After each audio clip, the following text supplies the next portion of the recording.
Welcome to 99 TV. నేను లక్ష్మి. దొంగలు, రౌడీలు, హంతకులు, అసాంఘిక శక్తుల్ని వణికించే రియల్ సింగం.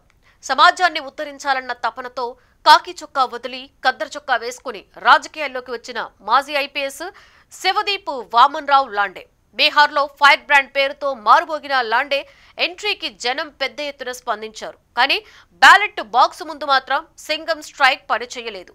అరారియా, జమాల్పూర్ రెండు చోట్ల స్వతంత్ర అభ్యర్థిగా బరిలో నిలిచిన లాండే రెండింటిలోనూ ఓటమి పాలయ్యారు.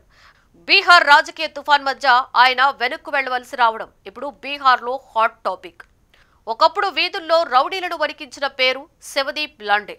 2006 బ్యాచ్ ఐపీఎస్. పాట్నా ఎస్పీగా ఉన్న కాలంలో నేరస్తుల్ని రాత్రికి రాత్రే లైన్లో పెట్టిన కఠిన అధికారి. రాజకీయ బలం ఉన్నవారైనా డబ్బున్నవారైనా లెక్క చేయకుండా యాక్షన్ తీసుకుని స్థానికంగా సెలబ్రిటీగా మారిపోయారు. 2024లో అనూహ్యంగా యూనిఫామ్ వీడి నేరుగా పొలిటికల్ రంగంలోకి దిగారు. ఈసారి అసెంబ్లీ ఎన్నికల్లో అరారియా, జమాల్పూర్ రెండు నియోజకవర్గాలలో స్వతంత్ర అభ్యర్థిగా పోటీ చేశారు. జమాల్పూర్లో జేడీయూ అభ్యర్థి నచికేతా మండల్ గెలుపొందారు. అరారియాలో కాంగ్రెస్ కి చెందిన అబిదుర్ రెహమాన్ పై చేయి సాధించారు. లాండే popularity social media hype, Facebook లైకులుగా నిలిచిపోయింది. గ్రౌండ్ లో ఓట్లుగా అయితే మారలేదు. మొదటి అడుగులోనే రాజకీయ ప్రయాణానికి ఆటంకం ఎదుర్కొంది. ఇదిలా ఉండగా బీహార్ మొత్తం ఎన్డీఏ సునామీ.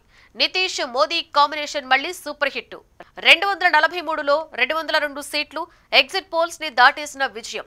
విపక్ష కూటమి కేవలం 34 స్థానాలకు పడిపోయింది. ఈ ప్రపంచం మధ్య లాండే ఓటమి మరింతగా ప్రతిధ్వనించింది.